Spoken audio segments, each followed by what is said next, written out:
Hello, welcome back to game week 2 of the FPL Masterclass. This is the brand new show where we talk about all the FPL tips, the transfers every single week. We try and give you as much wisdom as possible. And then we also try and follow our own advice, don't we, Rob? So that we are shooting up our tables. Guys, before we start, make sure that you give us a follow on at Man United MC on Twitter. Give myself a follow on at Haider_Rubbani.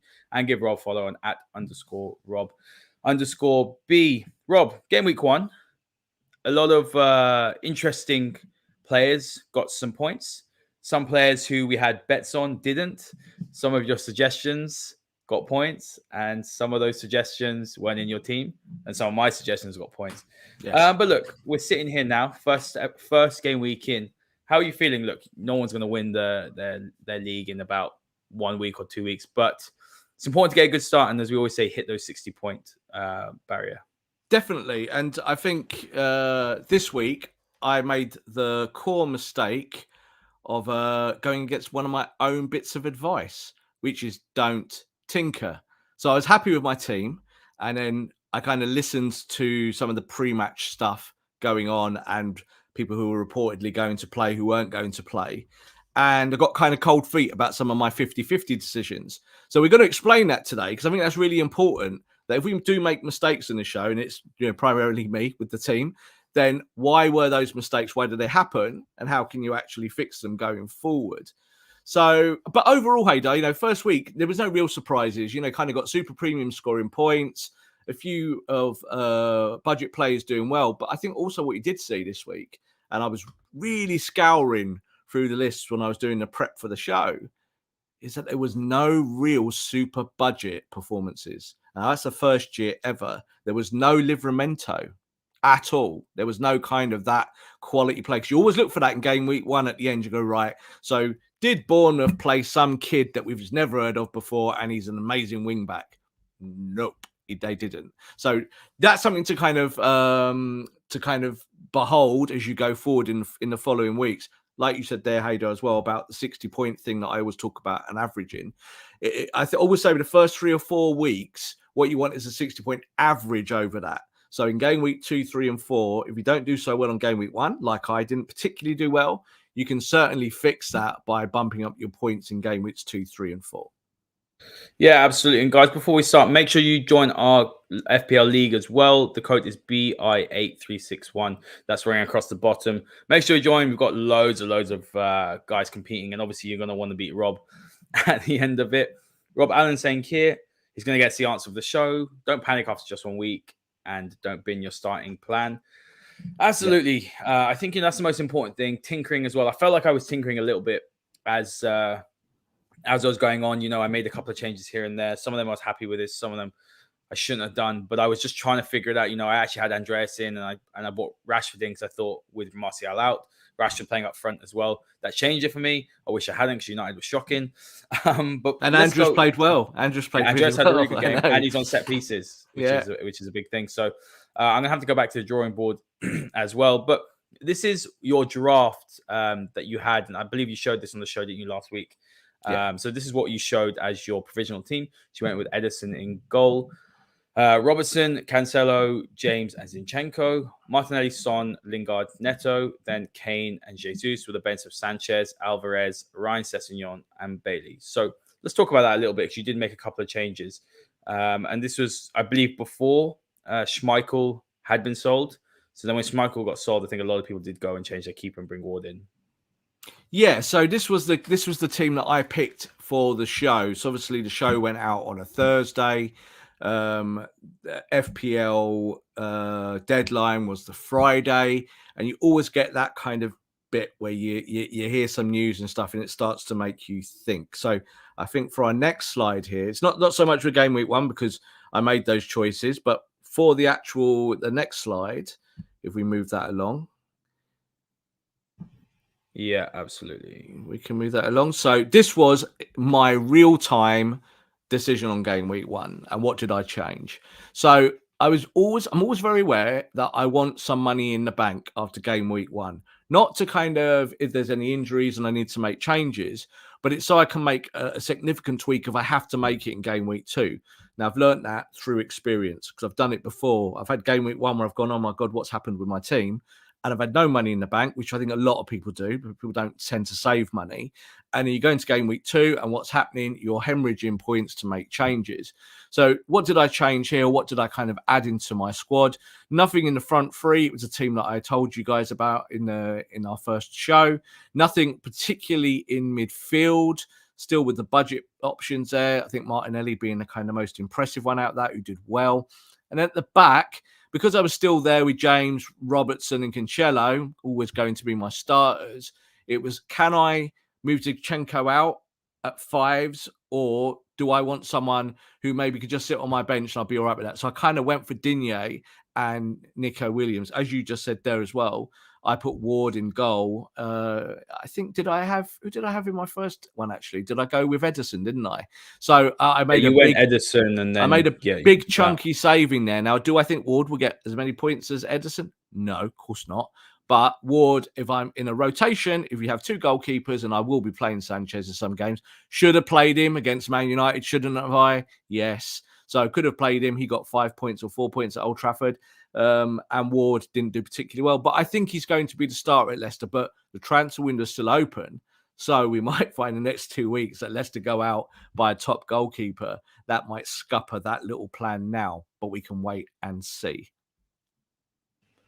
Yeah, absolutely. Let's move on now, Rob, to the points. So you did get under the 60 points that you go for every single week. You did get 41. Mm-hmm. You made a couple of changes, didn't you? You took a few players out. They scored points, which is very frustrating. The average was 57. I got 56. So I was happy. I mean, look, I was about average. You know, I'm content with how it went. My biggest frustration actually is more to do with the fact that now, and we'll talk about it later, Haaland's gone up in price, Kane's gone down. I want to make that change. I didn't have anything in the bank. I initially did. I had about one and a bit million in the bank. I decided to go with Rashford. So, my points came from Salah as captain. And I think if anyone that captained Salah did really, really well. And Cancelo got me 7 points, same as you. We both had Reece James as well. Kane didn't really do that great. I had Martinelli. You had Martinelli as well. So, pretty similar teams. I really think the difference between us is the fact that I had Salah and I captained him. You had Kane and you captained Kane. Yeah. There's a comment here, Rob, from OS saying, I got 69 and panicked and played my wild card. That is 69 is really good. What are you talking about? It's fantastic. Yeah. So you played your wild card, and then that you've wasted your wild card for the whole season, or up until January. Yeah. So as you said there, you put Salah in your team, and I was saying that this might be the year that Salah doesn't deliver the numbers. But of course, on game week 1, he did. Had a good game. Got the goal, obviously helped Darwin Nunes score. Or did Darwin Nunes get that in the end? Was it given to him, or was it given as an own goal? Darwin Nunes got a goal and I believe. No, I think it was an own goal and an assist, or a goal and an assist. Right. But either way, he's for me, a focal point. Yeah, Harry Kane, really good in his pre-season, did nothing really in this game. But actually, his ICT ranking shows that he played quite well in this opening match. But it does offer the dilemma that for managers, and you've just mentioned it there, that are you going to go with a Haaland for the season or a Kane? And I was explaining why you should wait on Haaland and see what Kane does. Now, we cannot judge Harry Kane after one game. We really, really can't. Harry Kane is going to score lots of goals this year. But I think what we now need to think of a little bit laterally is who will get the most points out of those super premiums over the course of a season. So a lot of people would still bet on Salah, but at 13 million, he is the highest priced player. Or will Haaland get as many points as Salah, or even more, at 1.5 million less? Now, 100,000 is a lot of money in FPL. 1.5 million is like a golf. So that's a big decision for managers to make this week now as we go forward.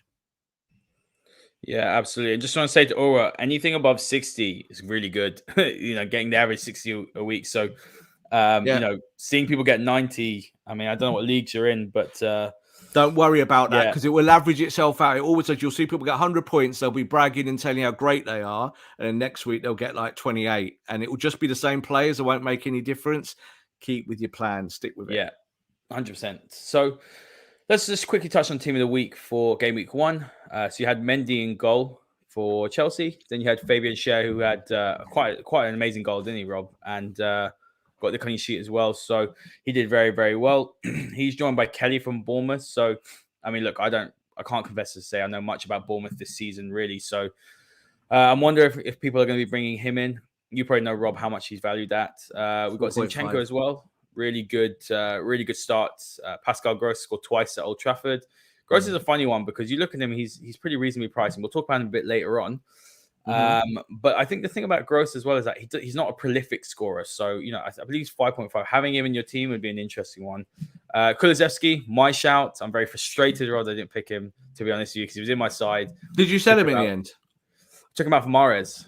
But Mahrez will get points. This is the thing as well. This year, I'm not panicking because it's across the season, who's going to get more points? Mahrez is going to get goals and assists, isn't he? So for me, and he'll go into double digits for both. So it's not massively a problem, but I'm quite happy with my squad. But I'm just sitting here, and there are a couple of things. If I hadn't made any of these changes here and there, like for example, if I'd kept Andreas and don't tinker, not brought in Rashford. I was tinkering. I actually took Perisic out for Reece James, and I was happy I'd done that. So that was my right one. But I had about 1.5 million in the bank, and then I took out Andreas and brought in Rashford, which is a mistake. So typical United fans, eh? No, it's very frustrating. After seeing what I saw the other day from United, I think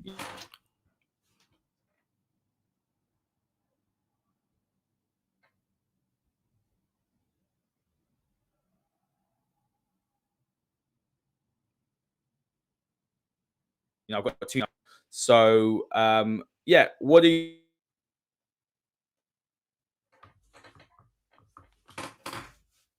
Think we're losing you, Haider, there. Crack game. There's not many surprises here, really, when you're having a look at the team of the week. No, there isn't. This is the team of the week, and not very many surprises. We skip on to the next slide because it kind of pulls on the back of this. When you look at that team of the week, there's no big shocking names, because that's what you're looking for. You're looking for that Livramento character that isn't there. So you can kind of skip on and look more deeper into it. So obviously looking at the defenders who brought them straight up here, this is when you start to go, Shah, 4.5 million, Kelly, 4.5 million. When you're starting about padding your squad out, it's like, well, do these players have a viable long-term option? Saliba, 4.5, played really well. Man of the match for Arsenal in that game. So there are some options there at the cheaper end. You're not seeing at the very top there the super premiums. Where is your Alexander-Arnold? Well, he's not there, is he? But you would still have him.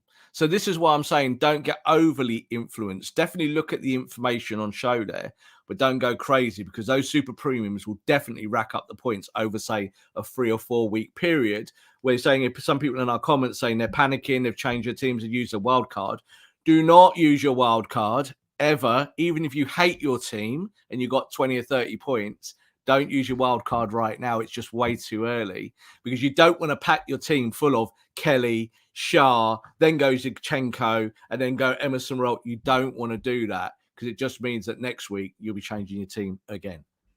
Castagna surprised me how cheap he is. I didn't realize. When he first came to Premier League, he was really good. He was out injured for a fair bit last season, but he got really good attacking returns. So that's an interesting one to keep an eye on. Let's look at midfielders now, Rob. And Pascal Gross at the top, Kulusevski as well. Mo Salah, who just seems to love, opening day Premier League weekends. He's always getting returns. Jorginho got penalty, so he's an interesting option as well. He is 6 million though. I'm sitting here thinking, would I have Jorginho or Rashford? I mean, that's and for Jorginho on penalties, so it's an interesting one to think about. Dewsbury Hall as well. We mentioned him last week. Got some returns there. Podence, Ward-Prowse as well. Martinelli, Rodrigo. So look, barring Salah, none of the big names are there. Nope. But some interesting options. But I think the one that stands out for me there really is Kulusevski. Yeah, totally. And I think it also shows that, as we saw with the first one, is that have your premiums. Everyone will have premiums. You'll have your own choices. But this game is not really about premiums. It's about other players. What can you do and mix and match? So some of the players that we mentioned, so you mentioned Kulusevski there. Gross is a little bit of a surprise one. But a couple of seasons ago, I think it was, he was a regular goal scorer at Brighton. He was much more one of these players that got the ball in the back of the net than, say, last year. But you said there about Jorginho, obviously takes penalties for Chelsea. Will his place be affected by a potentially incoming Frankie de Jong? We won't talk about that. Then you've got Lerma, who's again kind of super budget at 5 million. Dewsbury Hall, 5 million. He's definitely going to play games and minutes. But Podence did really well as well. Seems to be playing up top for Wolves. Scored a goal, 5.5 million. So there are lots of nice options here that you can include. But again, I'll just say it again. Do not be using your wild card to bring these players in because you don't like it. You'll find that a lot of your budgets and your premiums will all balance themselves out in the weeks ahead. Just make either one big move or make no moves. Yeah, 100%. I agree with that. It's still don't tinker, but also don't go too crazy. I look, it's a couple weeks in. You still need to see the lay of the land. You know, we've seen it in years gone by, haven't we, Rob? That we've seen players just emerge. So I'm just looking. I know what my core players are in my team. You know, the Liverpool and the City players really. Yeah. And I'm just waiting to see where I can build my squad around. You know, like for example, last season West Ham were the surprise ones. Jared Bowen and Antonio were two players that you had to have, especially Bowen. So let's move on to the forwards now. Mitch Rich had a fantastic one. We did say he didn't score very many goals last time he was here in the Premier League, but you know, 2 goals against Liverpool. He looked really good. He gave Van Dijk a really difficult time. Haaland was just scary, if I'm honest with you, when I was watching him play. I think he's going to score so many goals, and that's why I'm sitting here thinking I want to bring him in for Kane. Not that Kane won't, because Kane will fire, but I don't know. Haaland, what did you say to me? You texted me saying Haaland could score, 15 by the first 10 games or something ridiculous like that. I think he's going to break records. Good pop. Scary. Darwin came on, and I believe he came on or he started. I'm not too sure, but he did he got an assist, I think, for Salah, and then he was okay. He's going to score goals as well. I think he is reasonably priced. Well, much more reasonably priced, to say, than the two more expensive strikers. Tony as well. He was a nice pick last season. I had him in for quite a while. He has gone up to 7 million though this season. Danny Welbeck scored a goal as well. Then you've got Moore, Wilson, Vardy. Bamford is back. He's an interesting one. I don't know how to say that guy's name. Devis Shoglu. I'm going to try and say that. I believe he's Turkish by that name. And then Gabriel Jesus as well. Didn't get returns. Most selected player ever in FPL. 75%, I believe it was, which is just crazy. So when you look at the strikers there, not loads of surprises really for me, if I'm honest. No real surprising. Obviously, the big one is Mitrovic at the top. We talked about Mitrovic in game week 1 in our show. And one of the things I said about Mitrovic, why he was an appealing name this year, was not because he's a goal scorer, but because when you looked at his metrics from Fulham last year, it was his best season ever of being a team player, getting goals and assists and helping others around him, making him a more potent force, meaning that he would get more assists, he would get more man of the matches, he would get more bonus points. So what did he do against Liverpool? He goes one-on-one with Trent Alexander-Arnold at the back post, jumps above him and heads the ball in the back of the net. So great moment for Fulham fans, but 13 points on game week 1, really, really good. Haaland we'll talk about a little bit later on because there's a big bit in the show about whether you should go with him now or not. Darwin Nunes, 9 points in 35 minutes of football. That's basically what that is. So that tells you something interesting, is that Darwin Nunes, even if he comes on, it's going to be a goal threat, a points getter. And if he starts games, he could really go wild. So at £9 million, I think that is a good value buy. We will talk a little bit more about him later on. But Danny Welbeck as well, really good performance at Old Trafford. If you're looking for a budget striker, 6.5, I think that you can't really go much wrong with that. And when you go down that list, I think De Rescue at the bottom there, as you said, 4 points in 6 minutes. That's what he got. So there are always going to be those kind of bottom end signings that you could still get points from, even if they're not starting.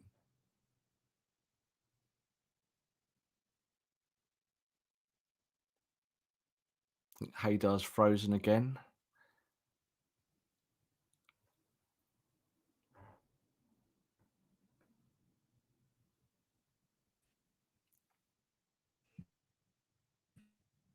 Are you there, Haidar?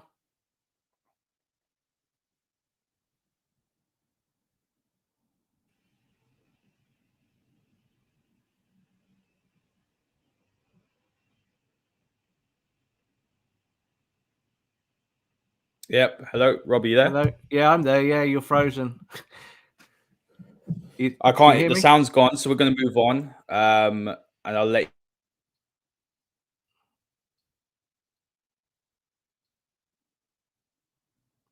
Yeah, I can't hear you at all, mate.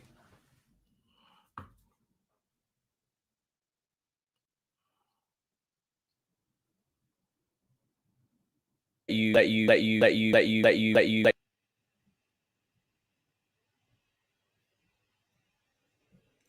Go on, Rob. So let's talk about Kane and Haaland as well. So I'm gonna let you jump in because I'm gonna need to drop out again because my sound's not working. But I'll let you carry on and I'll be on in a sec.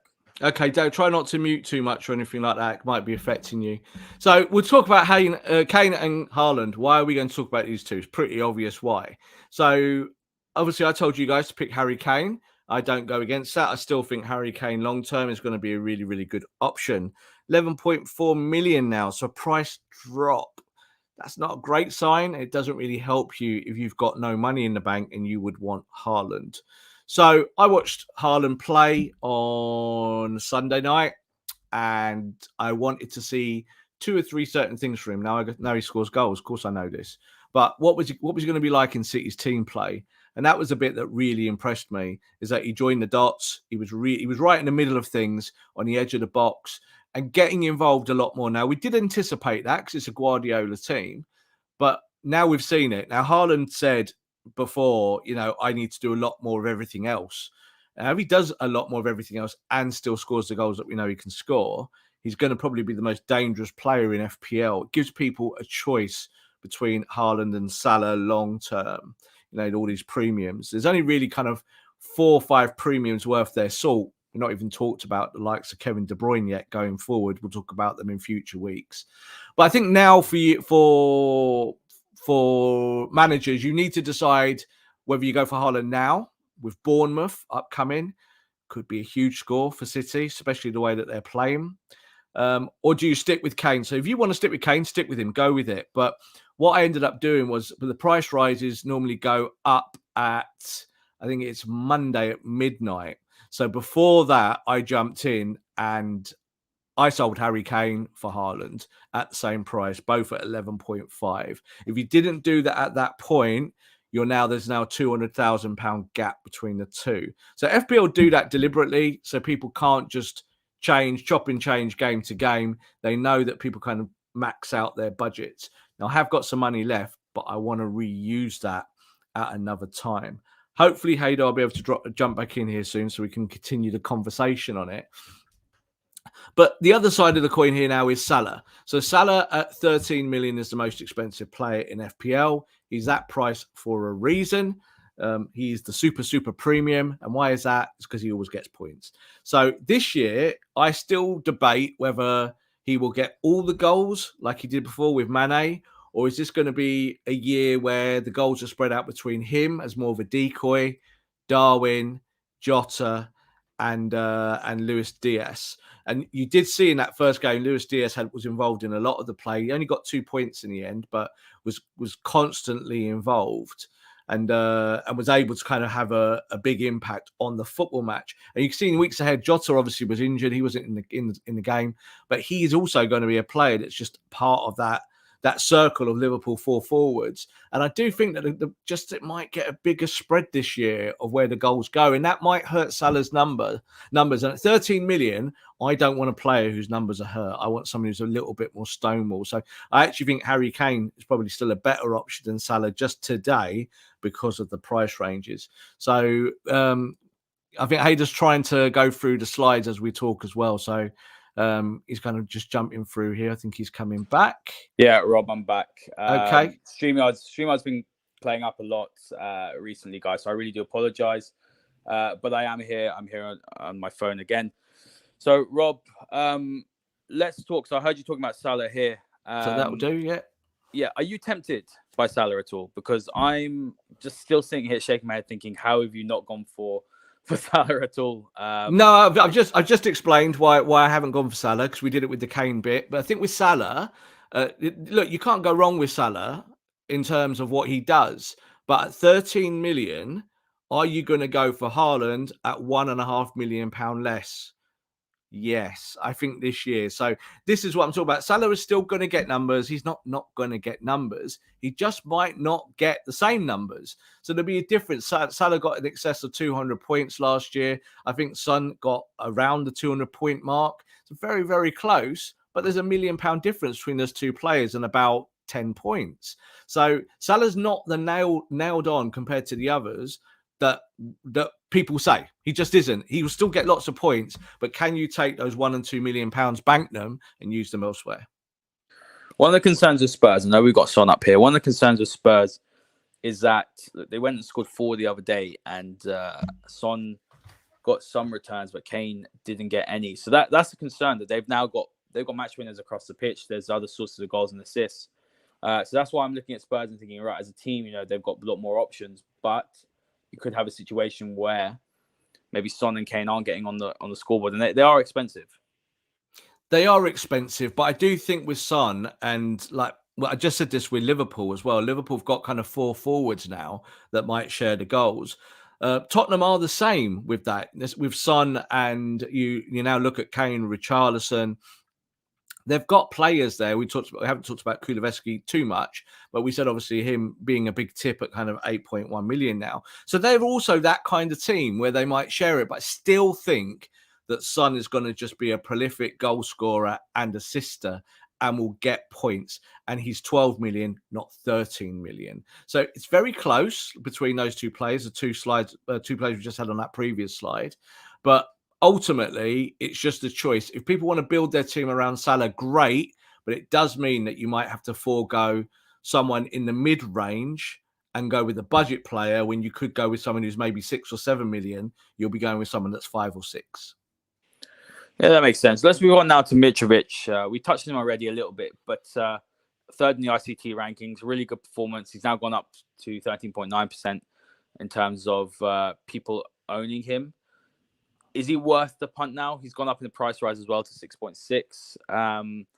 I liked what I saw. Fulham were really brave. They played some really progressive attacking football.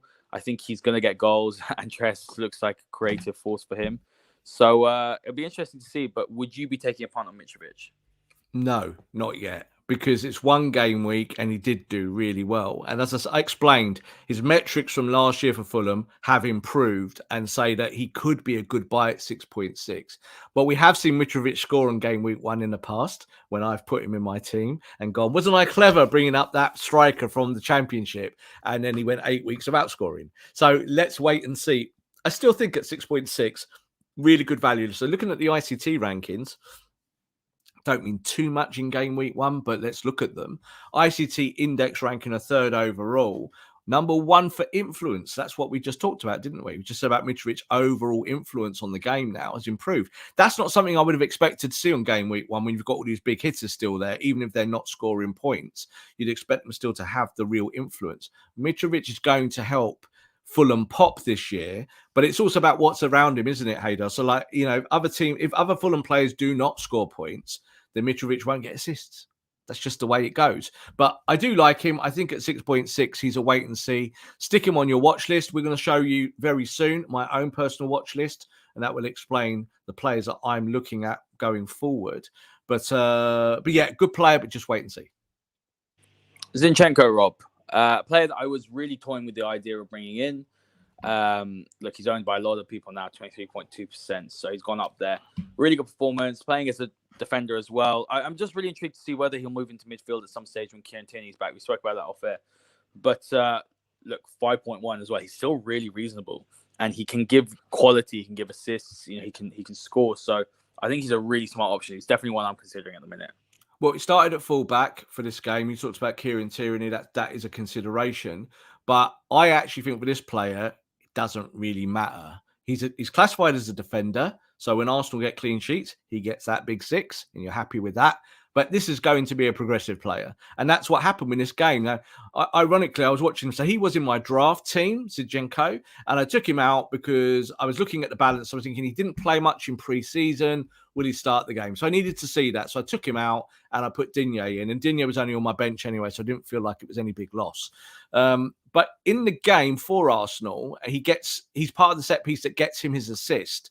And that was something that really interested me because that's something Arsenal are working on, is that Zinchenko being a provider. Now, we know at Man City he could be a provider, but he just ended up being more of a functional player.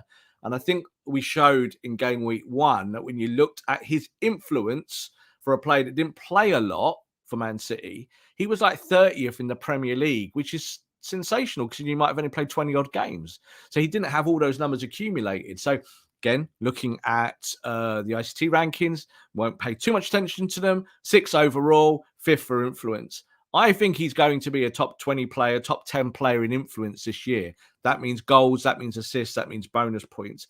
5.1, I think if you're looking for a defender at that value, and again, unfortunately, if you've only got 5 million to play with, you're too late. The 5.1 is here. He might be a guy that you put on your watch list and you watch. Don't waste money getting him in yet because we need to see what he does in weeks ahead. But I think he's going to have a sensational season. Yeah, I agree. He's definitely worth the punt, I think. He's one of those players that is worth it as well.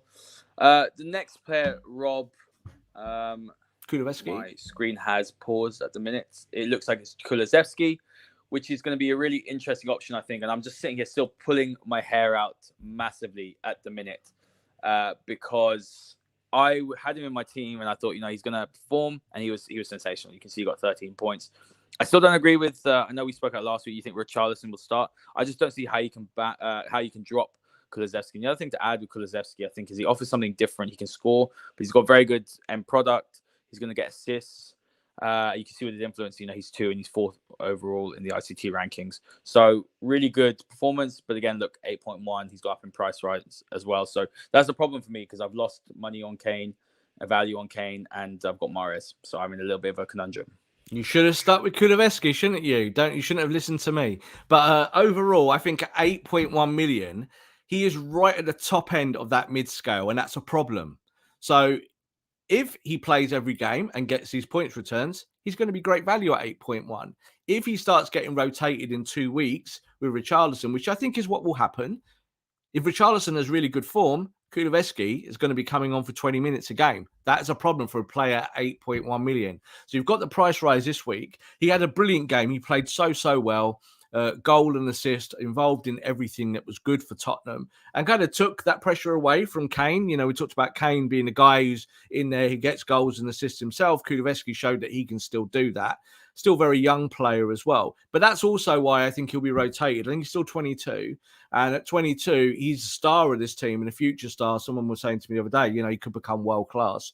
And I was like, yeah, totally. He could go that way. But I do also think that he won't play every game. So at 8.1, it's a big no for me at the moment.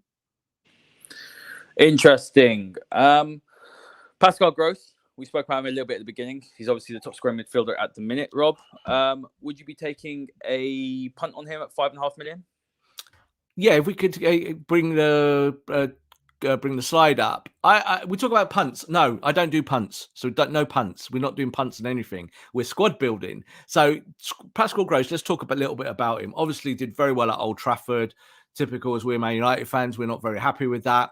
But I think as a player with Gross, at 5.5, he showed in previous years that he can be a goal scorer. It's not something we've seen recently, but he's a decent budget option. Stick him on your watch list and just see what he does for Brighton this year. Again, I think Brighton have had some 1 or 2 core changes to their starting 11. It may mean that Gross, who kind of did go back to the bench last year a little bit, he might be a starter again. And there's no doubt that because he scored these goals at Old Trafford, that his manager's going to say, right, I'm going to go with you and stick you in the team. A progressive player, a creative player, number 1 for influence for the first weekend of the season. It shows ownership, only 3%. So he is one of those differentials. We talk about that. We'll talk about that word a lot in the weeks ahead. Keep your eye on Gross, but again, no punts. Yeah, no, that makes sense. And no, he's definitely one, like you said, a couple of years ago, he was a great option to just want to keep an eye on, really. Everyone's favourite budget player 2 or 3 years ago. Yeah. Everyone had Gross. He was just like, he was flying. I think he got like something. I remember in a run, he had like 6 goals in 10 games. And people were like, oh my God, he's the cheapest player going. Go get him. Yeah, absolutely. Darwin Nunes, Rob.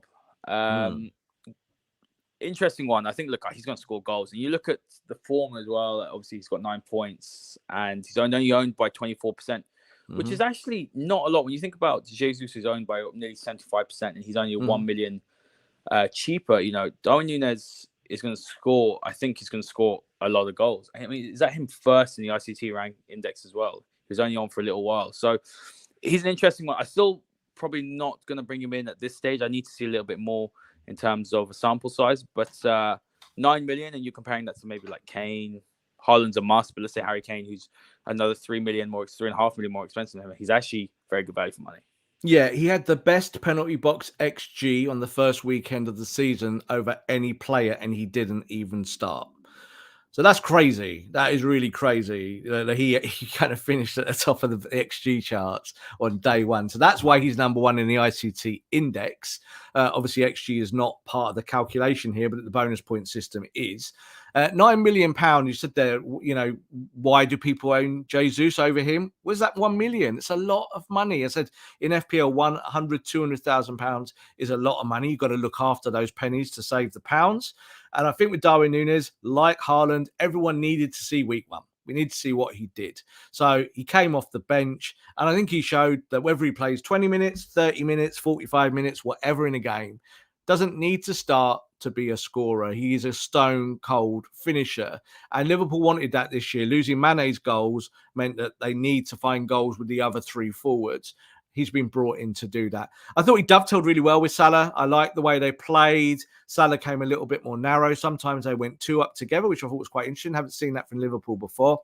But Nunes overall just dominated the kind of centre spot. He did really well in that middle area. He was a threat all the time. He's a big, strong lad. He can do some of the more physical work. But definitely a guy you got to watch now. At 9 million, he's too cheap at 9 million. And I use that word infrequently on FPL when we talk about premiums. 9 million for a Liverpool centre forward is cheap. Jota, I think, is also 9 million, but we haven't seen yet. Jota still might be the better long-term option. But Nunes, yeah, you've got to kind of watch this guy because I think he is going to start games, going to become the de facto centre forward. I get a feeling about him just again because Liverpool are just so free scoring that he's just going to get so much service that almost feels like he can't not score. I think as well, Rob, about Nunes is I do think as a player, he's not the most graceful, but I think he's going to be effective, and I think that's the point. So sometimes we've got to look past maybe maybe his control for first touch isn't so great, but he's going to score goals, and they create a lot of chances. And they haven't had a traditional number 9 for a very long time. I'm just trying to think. Firmino was obviously before Jota, and then Mane played last season, so a traditional number 9 for them. City are probably similar as well in sense of when they got Haaland. So it's going to be interesting. I think they're going to be very big focal points for these two teams, probably the two best teams in the league. So it'd be interesting to see. Ryan Sessegnon, you took him out. You must be absolutely seething about that because, that was actually your big sort of advice to me, wasn't it? Sessegnon 4.5, Perisic 5.5. Sessegnon started instead of Perisic. I do think as the season goes on, Perisic will, and I expect him to get some good returns. But at 4.5 million, Sessegnon was an absolute steal. Yeah, he was one of my budget tips, and it was because of pre-season where Sessegnon had played every game, scored goals, looked really, really good. And Perisic at 5.5 was 1 million more expensive and probably wasn't going to play or have impact. And that's kind of what happened.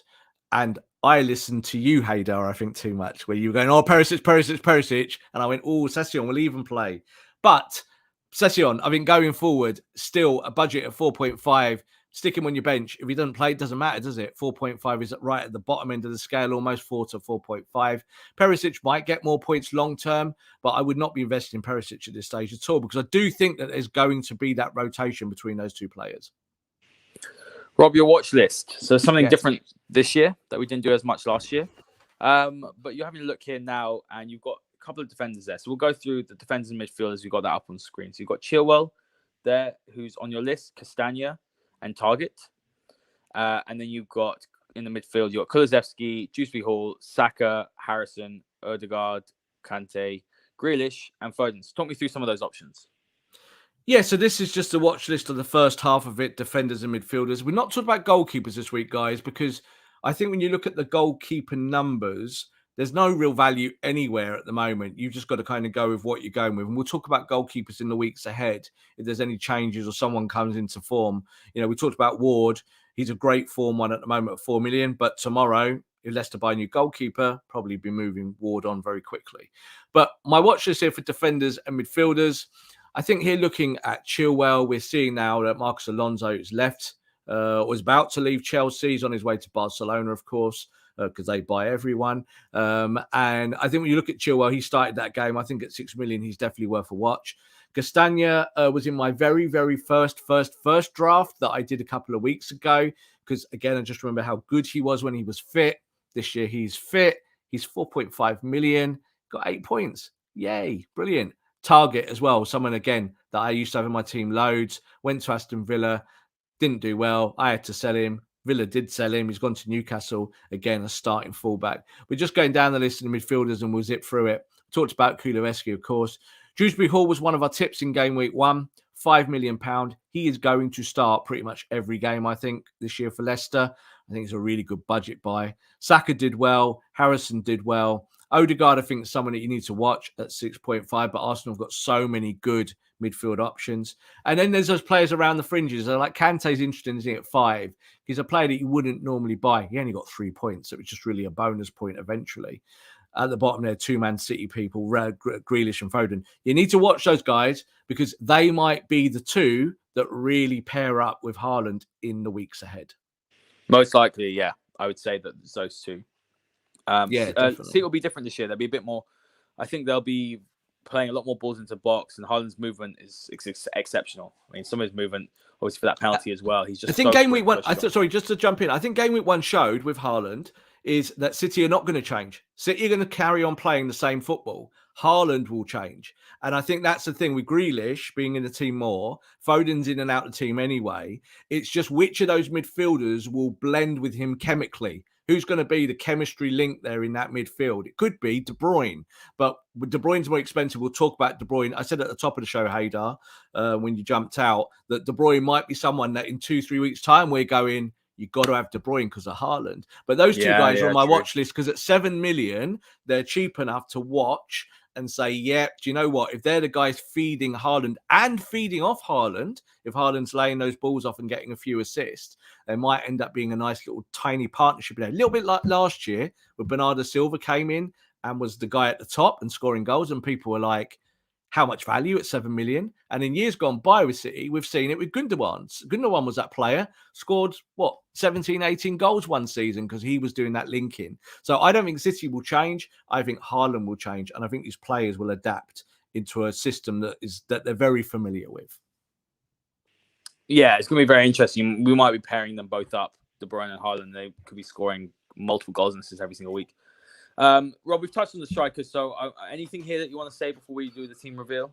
No, not really. I think Wilson, again, was in my first draft. I was annoyed when he scored 7.5 million. I think he's still incredible value. But also one to watch there is Patrick Bamford. So we know that Bamford was, a couple of years ago, one of the automatic FPL picks when he was fit. And that's what you've always got to remember. Sometimes these players are coming back off a season where they've not been completely fit and obviously dropped off the radar for FPL. So I think with Bamford, if Leeds have any kind of renaissance this year, Patrick Bamford will be leading that renaissance. Yeah, he's interesting, but 7.5 million is quite expensive.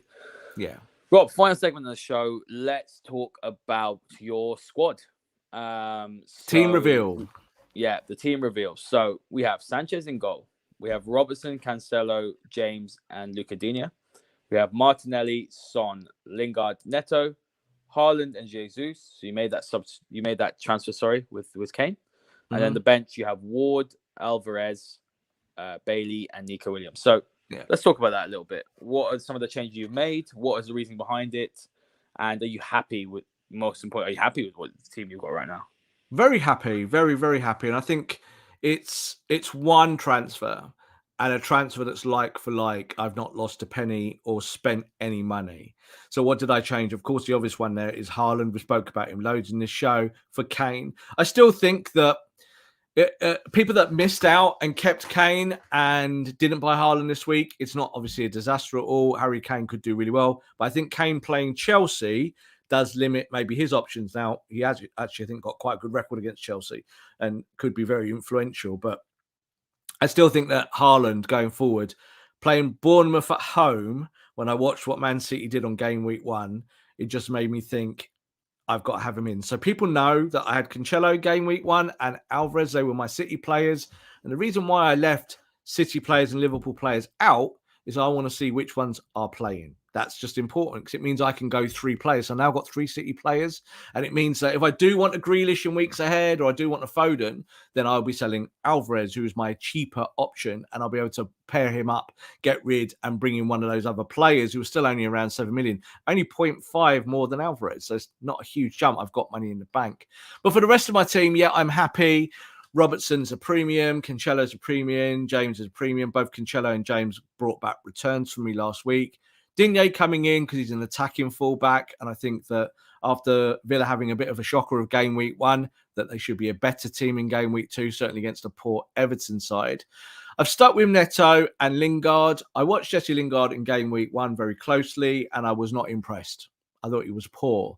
So for me, in my watch list in my mind of players I might get rid of, might well be Jesse Lingard, but let's do a wait and see there. Neto played really well, even though he didn't get a return. Son and Martinelli did get returns. Martinelli, really good. Scored a goal, and I think at 6 million, just complete bargain, but he's now 6.1 million. So Haaland and Jesus didn't score, but he's still my vice captain against Leicester. I might change my vice as I go forward. I might end up choosing one of the defenders. So, for instance, I think Cancelo at Bournemouth, I expect to get a clean sheet against Bournemouth at the Etihad. He might be my vice captain for the week ahead. But that's going to be no changes in that. Now, I'm not going to listen to any team news. There's going to be tomorrow, the pressers go out. And of course, if someone says, someone's injured, I'm just going to have to swallow it because I've done my transfer. And I would always say to people, don't do that. Don't not listen to the presser and change it. But I just think Haaland long term, now that I've seen 1 week of Erling Haaland, I can't not because I just think he's going to score a stupid amount of goals. He wasn't even really trying in that last game, and he could have scored a hat-trick with his eyes closed. And I feel that that's going to be Haaland's career this year at Man City. I think he's just going to, there'll be games where he doesn't play well and gets hat-tricks, and it'll be like, ugh. So I've made that switch before. It's early in the season. If there's a mistake there, I can still make points back up elsewhere. But I'm very happy with that squad. I think that squad works for me, and my three substitutes work really well. One thing I might change, just as I stop waffling, is that I might end up dropping Jesse Lingard to the bench, potentially just before, and bring Alvarez in, because I get a feeling he might start. I think we might see Haaland and Alvarez for the very first time play together. And Alvarez is a very, very tricky, clever forward who can play in wider areas. And he will get goals and assists, I'm sure of it this year. But he might be the guy I sacrifice if I bring in Foden or Grealish in, say, game week 3 or 4. Yeah, Alvarez and Haaland together could be potentially devastating. Guys, thank you very much for joining us today. And that is a wrap. Make sure you give us a follow at Man United MC. Tweet Rob your teams as well. He'll definitely give his comments, and we'll try and get to as many of them as possible. Don't tinker as always, guys. Make sure you give him a follow at _Rob _B, and myself following at Haider _Rubbani. Thank you very much for listening. Good luck for this game week, and we'll see you all next time.